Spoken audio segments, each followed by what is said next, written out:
Hi, schön, dass du mich angeklickt hast. Das ist die erste Folge von MJ Update auf Deutsch.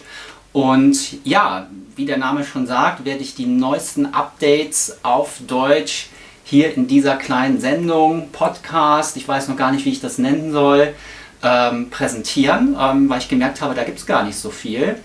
Ihr kennt vielleicht andere, MJ Hector aus Frankreich oder auch ein paar englische, die auch regelmäßig die neuesten Sachen zeigen. Ja, und ich habe mir überlegt, das könnte man auch mal auf Deutsch machen. Ja, ich habe hier einen kleinen Gabentisch, den besprechen wir jetzt und ich wünsche euch viel Spaß mit der Sendung.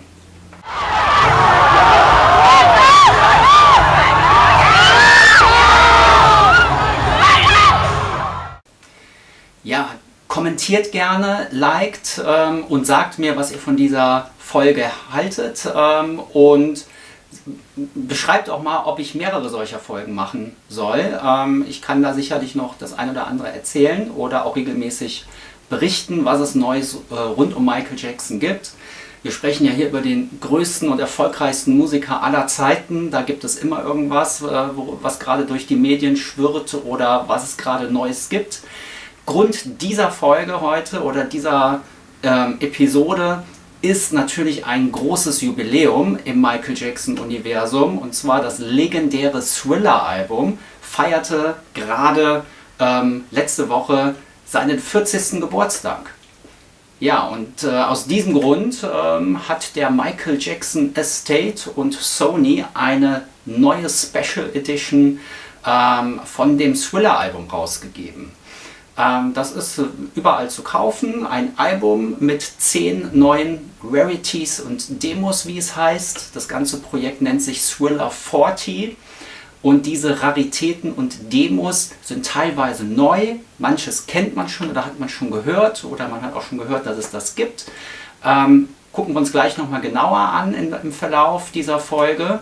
Und ja, ich habe hier so einen kleinen Gabentisch vorbereitet mit den neuesten Items, die ich mir in den letzten Wochen zugelegt habe. Und wir starten einfach mal mit dem Generalanzeiger, eine Tageszeitung. Denn der Generalanzeiger hat Thriller 40 bzw. das Thriller-Jubiläum auf die Titelseite seiner Schlagzeile, seiner Tageszeitung genommen, auf die Titelseite. Und das ist schon bemerkenswert, dass es ein Album, also das Jubiläum eines Albums, hat es auf die Titelseite einer Zeitung geschafft. Das fand ich schon sehr bemerkenswert, fand ich super, als ich das sah am Kiosk. Ich bin einkaufen gegangen und als ich zurückkam, habe ich diese Zeitung gesehen und ja, fand ich super. Und von der Titelseite mal abgesehen, hat der Generalanzeiger Michael Jackson eine ganze Seite gewidmet, also fast eine ganze Seite. Und der Artikel liest sich auch okay, also das ist ganz okay. Da gab es einen Nebensatz, der mir nicht so gefiel. Aber insgesamt ist das ein guter Bericht. Und ja, das sollte man doch erwähnen, wenn eine Zeitung Michael Jackson Thriller zum 40-jährigen Jubiläum auf die Titelseite hebt. Fand ich das bemerkenswert. Und das zeigt aber auch die Tragweite. Ne? Thriller 40 ist das meistverkaufte Album aller Zeiten. Wir sprechen hier nicht über irgendein Album von irgendeinem Künstler oder Künstlerin oder Band. Wir sprechen hier über das meistverkaufte Album aller Zeiten. Es hat sich zwischen 65 und 120 Millionen Mal verkauft. Also in den meisten Berichten steht irgendwas mit 65, 70 Millionen verkauften Einheiten. Es wurde ausgezeichnet 2006 bei den World Music Awards für über 100 Millionen verkaufte Einheiten. Und es gibt sogar Meldungen, dass das schon bei 120 Millionen verkauften Einheiten liegt. Also egal welche Zahl wir nehmen, es ist das meistverkaufte Album mit Abstand. Auf Platz 2 kommt erst AC/DC, Back in Black heißt das Album, glaube ich, mit auch 40, 45 Millionen verkauften Einheiten. Und selbst davon der Sprung zu Thriller mit 65 Millionen ist immer noch enorm. Also Schlagzeile auf der Titelseite wohl verdient. Ja, und jetzt gucken wir uns mal an, was ich hier noch so liegen habe.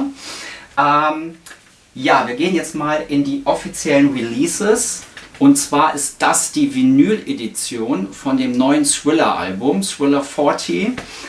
Michael Jackson Thriller 40, Thriller, the world's best-selling album of all time. Und es hat ein neues Cover. Das normale Cover sieht ein bisschen anders aus. Ich kann euch das gerade zeigen.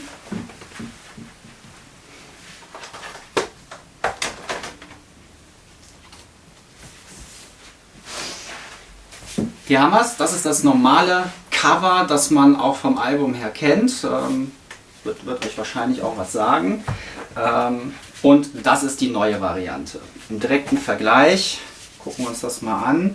Wir sehen, was kontrovers im Michael Jackson-Universum war, ist eben das Logo. Das ist das legendäre Thriller-Logo und der Michael Jackson Estate und Sony haben sich auf ein neues Logo geeinigt für die Vinylpressung. Also nicht nur, dass es ein neues Albumcover ist mit dem kleinen Tiger, nein, sogar ein neues Logo in der Mitte. Gefällt mir jetzt nicht so sehr. Das muss jeder für sich selbst entscheiden, ob er das mag oder nicht mag. Man hätte das alte Logo oder das Thriller 25, weil es gab schon mal ein Jubiläum, das 25-jährige Jubiläum von Thriller wurde gefeiert. Und das hat mir wesentlich besser gefallen als dieses doch sehr, ich sag mal, schlicht gehaltene Logo. Die Vinylpressung an sich bietet inhaltlich nichts Neues. Also es hat die gleiche Songauswahl wie auf dem normalen Thriller-Album. Und wir gucken jetzt mal rein. Das Messer ist mir hier runtergefallen. Ob es innen drin auch nochmal ein bisschen anders ausschaut, gucken wir mal. So, da war das Album. Normale Vinylpressung, aber auch zum Aufklappen. Und da sehe ich schon was Neues. Das ist natürlich neu. Hier innen drin wird ein bisschen die Geschichte Thrillers beleuchtet. Und zwar die unterschiedlichen Songs haben hier ihre eigenen Kacheln sozusagen, die eigenen Albumcover. Wir sehen hier The Girl Is Mine, wann das als Single released wurde, Billie Jean, und es stehen ein paar Infos dazu. Über das Video wird geredet, Beat It, wann das veröffentlicht wurde als Single, Human Nature, Thriller, PYT and Wanna Be Starting Something. Das heißt, das sind alle Singles, die aus dem Album damals released wurden. Und in der Mitte gibt es noch ein paar Fotos von den 3 Videos. Hier oben Thriller, in der Mitte Billie Jean und hier unten sehen wir das Beat It Video. Und das neue Logo wurde hier unten eingebaut. Das ist eigentlich eine ganz nette Idee, dass so die einzelnen Singles auch nochmal bedacht werden. Und wenn wir uns die Schallplattenhülle anschauen, sieht diese wiederum genauso aus wie damals. Wir sehen hier einmal eine Thriller-Zeichnung von Michael Jackson, drumherum die Songtexte, Songs und die Credits.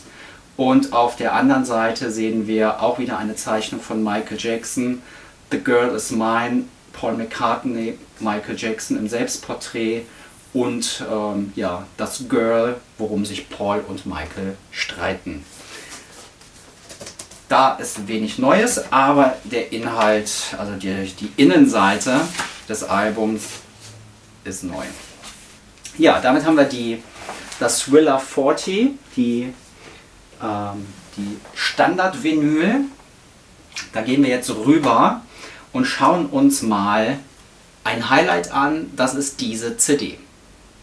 Und zwar eine Doppel-CD, the world's biggest selling album of all time, 40th Anniversary 2 CD-Set, including, also beinhaltet Bonusdisc und die benannten 10 Raritäten und Demos sind hier drauf. Gucken wir uns das auch mal an. Da haben wir die CD. Da merke ich schon die Rückseite, da ist was lose. Und zwar die Rückseite mit den, wo der Inhalt der CD beschrieben wird, CD1 und CD2, das ist ein loses Blatt. Das wurde dazwischen geschoben. Wir sehen hier nicht das Logo von der Vinyl.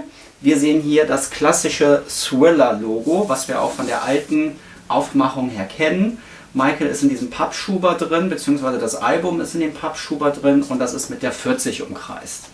Und hier lässt sich jetzt der Schuber rausnehmen. Der glitzert ein bisschen. Das ist, ich habe die US-Variante soll noch ein bisschen stärker glitzern als die internationale. Also das ist ein bisschen matt, aber ein bisschen glitzert das. Und da haben wir jetzt die CD, auch wieder mit dem normalen Logo. The World's Biggest Selling Album of All Time, auch wieder auf dem Cover drauf. Und die Rückseite sieht genauso aus wie auf dem Blatt, das wir gerade hatten. Innen drin Michael Jackson, Thriller und die beiden CDs aufgemacht. Auch hier wieder unterschiedliche Designs und Logos enthalten. Die CD ist silber. Und jetzt schauen wir nochmal einen Blick auf das Booklet.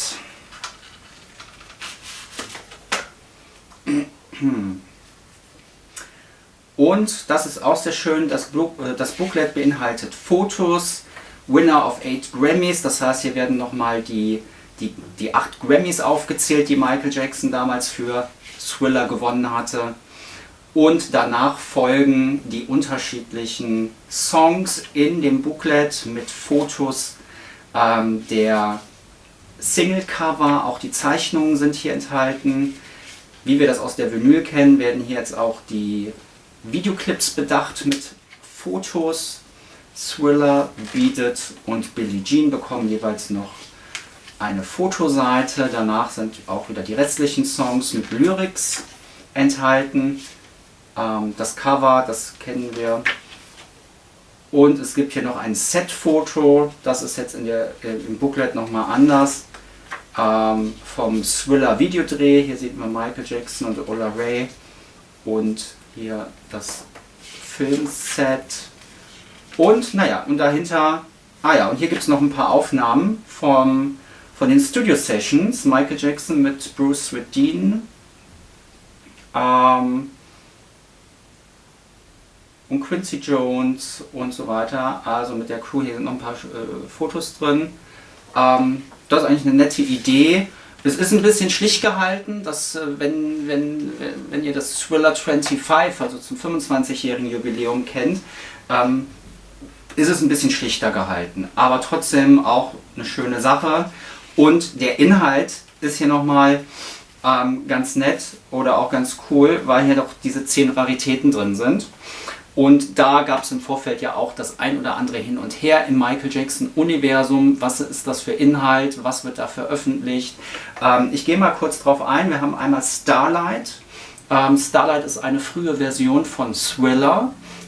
Es hat den gleichen Sound, die ähnliche Musik, etwas veränderte Lyrics. Das gab es schon eine ganze Weile auf YouTube, bestimmt schon seit 10, 12, vielleicht auch schon länger, 12, 13 Jahren habe ich das auf YouTube schon mal gesehen, als Bootleg, also nicht offiziell veröffentlicht.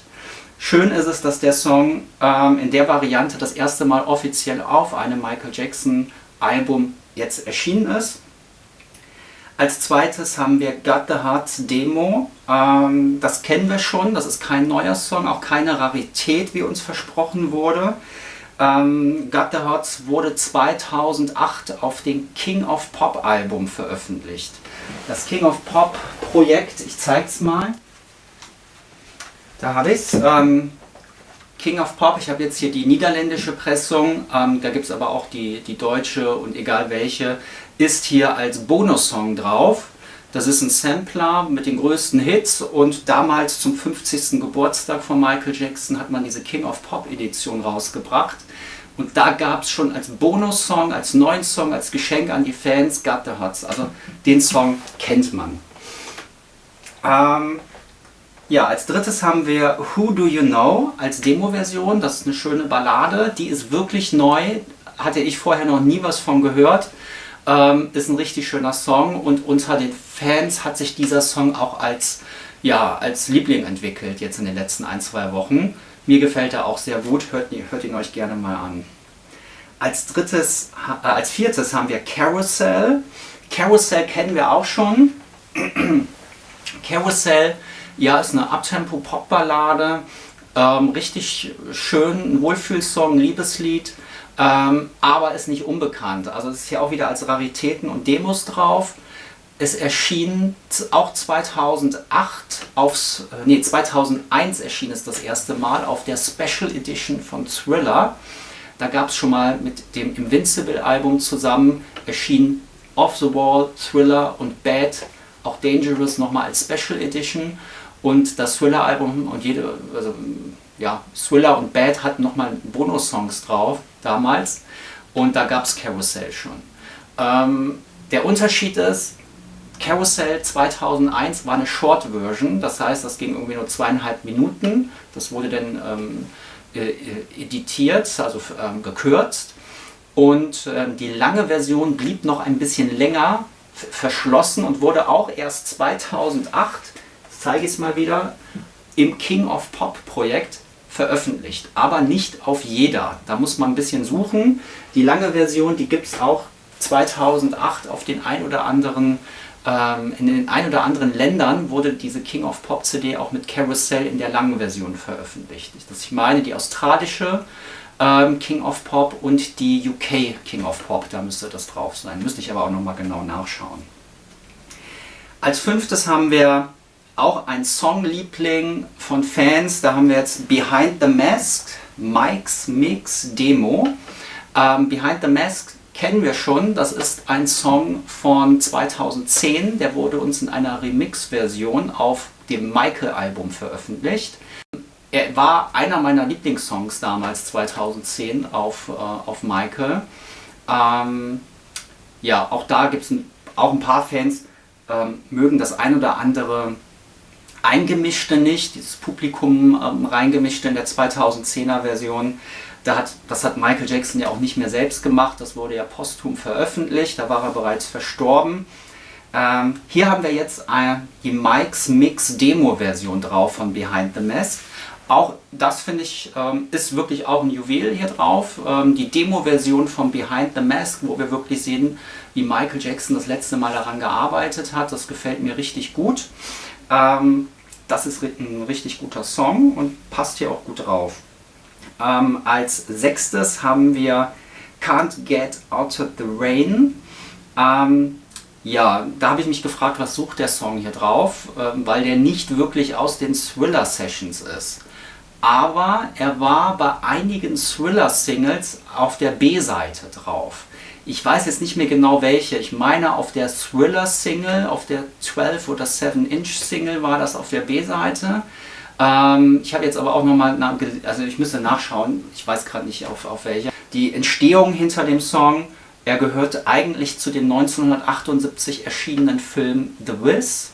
Das war eine Version, wo Michael Jackson zusammen mit Diana Ross den Zauberer von Oz nachgespielt haben, in einer schwarzen Version. Den Film kann ich auch nur empfehlen, ist ein super Film, mir gefällt er richtig gut, die Musik, der Soundtrack ist super. Und in dem Film gibt es den Song Ease on Down the Road und das ist sozusagen Can't Get Out of the Rain. Das wurde ein bisschen abgewandelt. Can't Get Out of the Game heißt es in dem Film und hier, da wurde das Game in Rain umgewandelt für diese Version. Und naja, eine kleine Weiterentwicklung.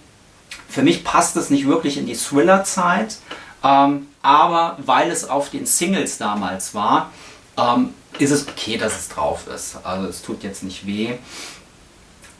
Wurde aber auch schon zwischenzeitlich auf den ein oder anderen Projekten mitveröffentlicht. Auch die King of Pop Edition, da gibt es auch eine Special Edition, wo der Song schon mit drauf ist. Als 7. haben wir wieder eine Demo-Version von einem bekannten Song, den wir kennen, Best of Joy, auch 2010 auf Michael erschienen. Hier haben wir The Toy in die ursprüngliche Demo-Version von Best of Joy. Der ist auch wirklich sehr zu empfehlen, gefällt mir richtig gut. Jetzt muss ich mal nachzählen, ich glaube das 8. Lied, Sunset Driver, kennen wir auch schon. Der erschien 2004 auf die Ultimate Collection. Eine Sammelbox mit insgesamt 5 Discs, 4 CDs, eine DVD und auch ein Best-of-Sammelwerk. Und damals gab es da ganz viele Bonus-Songs und Sunset Driver gehört zu diesen Bonus-Songs. Ich habe mich gewundert, dass er hier drauf ist, weil auf der Ultimate Collection wurde er zeitlich zu Off the Wall eingeordnet, 1979. Jetzt wurde er eingeordnet später, 1982 zu Thriller.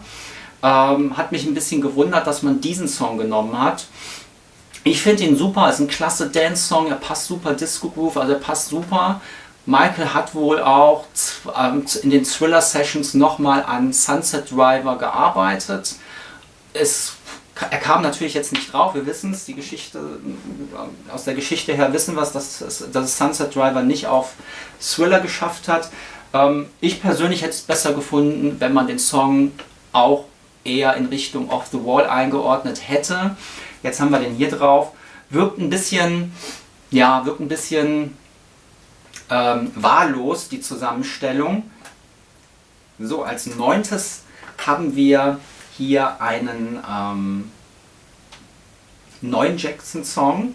What a Lovely Way to Go, Demo-Version. Diese Version war mir auch, also dieses Lied ist mir auch neu. Das gehört also zu den Juwelen auf dieser Edition. What a Lovely Way to Go ist ein etwas untypischer Jackson-Song. Er hat einen anderen Rhythmus, einen anderen Vibe. Es ist so ein bisschen rockig angehaucht. Also mir gefällt er richtig gut, weil er halt auch ein bisschen anders ist. Also hat einen coolen Groove und schade, dass wir ihn erst jetzt zu hören bekommen. Und ja, jetzt haben wir den letzten Song. Den kannte ich auch schon, den hatte ich schon mal gehört vorher, der schwirrte auch schon durchs Netz, illegal, auf YouTube zum Beispiel. Ich habe den jetzt aber wirklich nochmal richtig neu für mich entdeckt, intensiv gehört und ich muss sagen, das ist der von mir meistgehörte der neuen Songs. She's Trouble, finde ich, hat einen richtig coolen Groove, guter Song und She's Trouble ist einer meiner Lieblingssongs hier drauf. Und danach folgt Who Do You Know, Behind the Mask, The Toy. Ja, das sind so die 4 Juwelen hier drauf. Ja, Starlight auch noch. What a Lovely Way to Go natürlich auch. Also so 5, 6 Highlights sind hier drauf.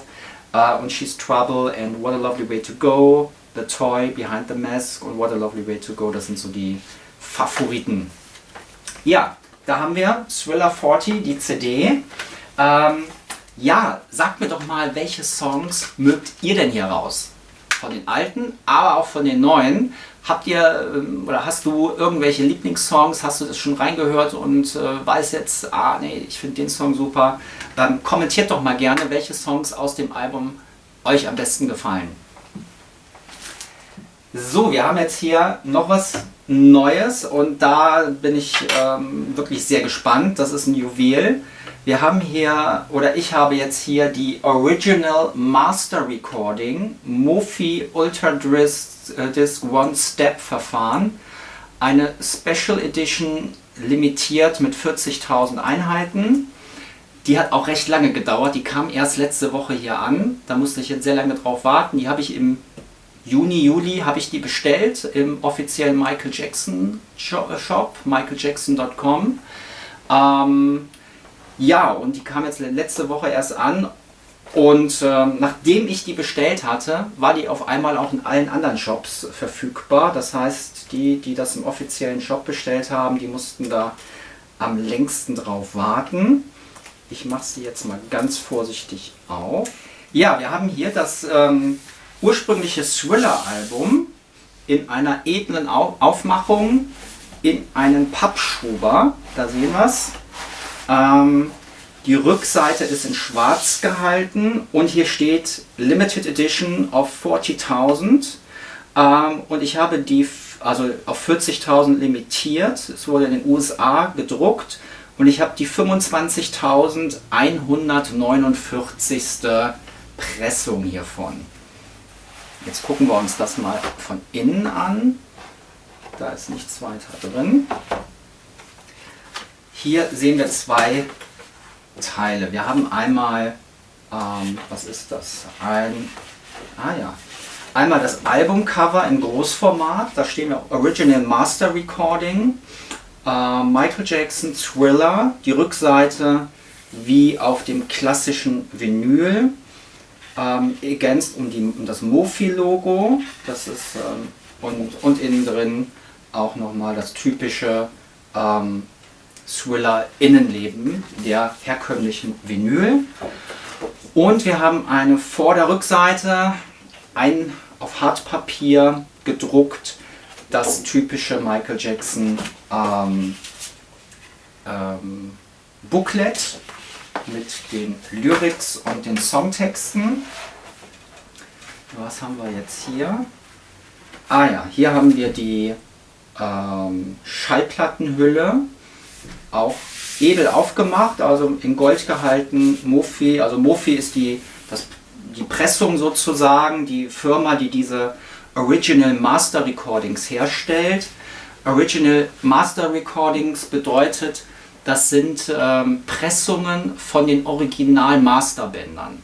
Das heißt, von den Original Masterbändern wurden diese Vinyls angefertigt und die sind besonders hochwertig hergestellt. Und wenn man eine gute Anlage hat, also einen guten Plattenspieler, einen guten Verstärker, dann hat man das beste Hörerlebnis, was man aus diesen Platten rausholen kann. Also viel besser als Streaming-Portale, als eine normale CD, als Kassette natürlich oder auch als die normalen herkömmlichen Vinylpressungen. Also da bin ich sehr gespannt. Auf der Rückseite sehen wir auch nochmal die Songs und hier haben wir ein zweites, da bin ich jetzt mal ein bisschen vorsichtig. Ja, da haben wir die Platte.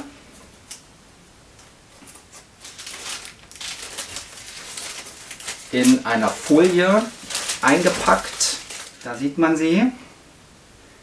Da bin ich wirklich ein bisschen vorsichtig. Da sehe ich nämlich schon, da sind ein paar Fusseln und ein paar Fingerabdrücke schon drauf. Oder auch, das sieht so, naja. Das ist auf jeden Fall die Vinyl in schwarz gehalten. Ich packe sie mal wieder schnell ein. Und da bin ich wirklich sehr gespannt, wie sie sich auf dem Plattenteller anhören wird, wenn ich sie dann nachher mal auflege. Ja, ich verstaue das mal wieder. So, ja, da haben wir die kleine Thriller 40 Familie komplett, die hier bei uns erhältlich ist.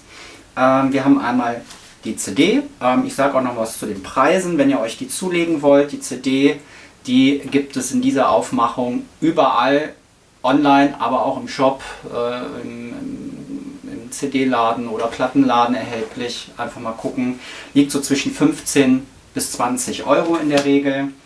Wir haben die Vinyl mit dem neuen Logo und dem neuen Design, das liegt so zwischen 25 und 30 Euro. Und wir haben die Original Master Recording. Ja, die ist für Sammler am beliebtesten, weil sie limitiert ist auf 40.000. Die wird sicherlich auch noch am Wert steigen. Aktuell erhältlich für um die 100 bis 120 Euro. Ich habe sie auch schon für mehr gesehen, für weniger eigentlich nicht. Aber für Sammler ist das sicherlich die interessanteste Pressung. Und diese Original Master Recording sind auch immer recht schnell vergriffen. Also dann lohnt es sich schon zuzuschlagen. Und wenn ihr Musikliebhaber seid, wenn du Musikliebhaber oder Liebhaberin bist, wird man da sicherlich Spaß dran haben. Die lege ich mir nachher mal auf und dann höre ich mal rein, ob die auch wirklich vom Sound so abgeht, wie es einem versprochen wurde. Ja, damit sind wir jetzt durch. Da haben wir die Thriller 40 Pressungen abgehandelt. Es gab noch eine weitere Neuheit, die ich mir zugelegt habe. Rund um Thriller 40 erschien nämlich ein neues Buch. Da habe ich es in der Hand. Ich habe es auch noch verschweißt. Ich mache das mal auf. Ich habe noch nicht reingelesen. Ich habe aber schon einiges darüber gelesen und gehört. Und zwar erschien dieses Buch, da ist auch kein Aufkleber drauf, also es ist auch kein offizielles vom Michael Jackson Estate oder Sony veröffentlichtes Buch. Es ist ein in Deutschland veröffentlichtes Buch im Klartext Verlag Und zwar hat dieses Buch geschrieben hat das Buch Alexander Gernand. Alex Gernand steht hier drauf. Und es ist eine Serie im Klartext-Verlag. Die Serie heißt Populäre Irrtümer und andere Wahrheiten. Und aus dieser Serie gibt es schon Bücher über Bon Jovi, AC/DC, Roxette und ABBA und auch noch andere. Hat auch nicht immer Alexander Gernand geschrieben, auch andere haben da mitgeschrieben in dieser Serie. Ich habe noch gar nicht reingeguckt. Also ich weiß, Alexander Gernand hat in verschiedenen Formaten schon Interviews gegeben. Vielleicht habt ihr im Michael Jackson Podcast auf Deutsch das gesehen oder im Michael Jackson Book Club von Jenny vom Malibu Fanclub. Da hat er schon einiges über das Buch erzählt. Und ich habe es mir letzte Woche in der Buchhandlung gekauft, ganz klassisch, also nicht bestellt. Ich bin noch in den Buchladen gegangen und ich gucke da jetzt mal rein. Also es ist sehr übersichtlich geschrieben, es ist bebildert, sehe ich hier. Ich sehe Überschriften und verschiedene Themen werden hier angesprochen. Zum Beispiel Lady Di meets Dirty Diana ist hier ein Kapitel. Edith nennt sich ein Kapitel. Ich sehe jetzt hier, eine Timeline ist hier drin. Mit Otto in Istanbul, da wird es sicherlich um die Bravo-Preisverleihung oder den Bravo Award Otto gehen und weil Michael Jackson den ja auch ein paar Mal gewonnen hat und ich kann mich daran erinnern, damals gab es in der Bravo einen Artikel über die Reise eines Michael Jackson Fans oder einer Fanin nach Istanbul zusammen mit Alexander Gernand und da durfte sie Michael Jackson den Bravo Otto Gold Award überreichen. Und das war im Rahmen der Dangerous Tour, die damals zu der Zeit in Istanbul war. Und da wird sicherlich hier auch etwas drüber drin stehen. Michael Jackson in Budapest. Und Alexander Gernand, hier auf der Rückseite ist er auch nochmal, erzählt hier aus seinen 16 Begegnungen, hat er sicherlich auch private oder persönliche Erlebnisse, die er erzählt. Ich werde mir das mal in Ruhe durchlesen und bin gespannt, was da drin steht und ob da wirklich was drin steht, was ich noch gar nicht kenne oder noch nie was von gehört habe. Alex hat erzählt in den verschiedenen Interviews, dass er für alle was bieten möchte. Einmal die Hardcore-Fans, die sicherlich ich bin, aber auch, ich sag mal, den normalen Fan, der nicht alles über die Jahrzehnte gesammelt hat und gelesen hat. Und da bin ich mal gespannt, ob da vielleicht doch nochmal das eine oder andere drin steht, was ich noch nicht kenne. Insgesamt ist das lohnenswert, weil hier wirklich auch über ein paar Mythen und Unwahrheiten aufgeräumt wird und da bin ich gespannt, in welche Richtung oder was Alexander Gernand da genau für Irrtümer aufklären wird. Ja, das ist die kleine Sammlung, die ich mir jetzt gerade zugelegt habe. Erwähnenswert ist noch eine CD, die ist nicht neu, die habe ich mir aber gerade erst gekauft und die passt jetzt gerade in diesen Monat. Das ist nämlich eine Weihnachts-CD von den Jackson 5, die Ultimate Christmas Collection. Da sind noch mal ein paar andere Songs drauf als auf den regulären Christmas-Album der Jackson 5. Das ist so eine Zusammenstellung. Hier auf der Rückseite sehe ich schon, da ist ein DJ Spinner Re-Edit, Striped Mix ist hier drauf von Rudolph the Red-Nosed Reindeer und ein J5, also Jackson 5 Christmas Medley. Aber es sind natürlich auch die bekannten Jackson 5 Christmas Songs hier drauf. Da werde ich mir auch mal später anhören. So, da sind wir schon am Ende. Das war die erste Folge. Das erste Mal, dass ich mich in so einem Format versucht habe. Ich hoffe, ihr hattet ein bisschen Spaß. Ihr konntet erleben, was die neuesten Michael Jackson Items so mit sich bringen. Vielleicht gefallen sie dir ja und du legst sie dir auch nochmal zu oder hörst nochmal in die Songs rein, die es ja auch auf allen Streaming-Portalen gibt. Ja, und kommentiert doch mal bitte. Wollt ihr mehr solcher Folgen? Soll ich das regelmäßig machen? Und schreibt mal rein, welche Songs euch am besten gefallen rund um Thriller und auch die neuen Songs Thriller 40.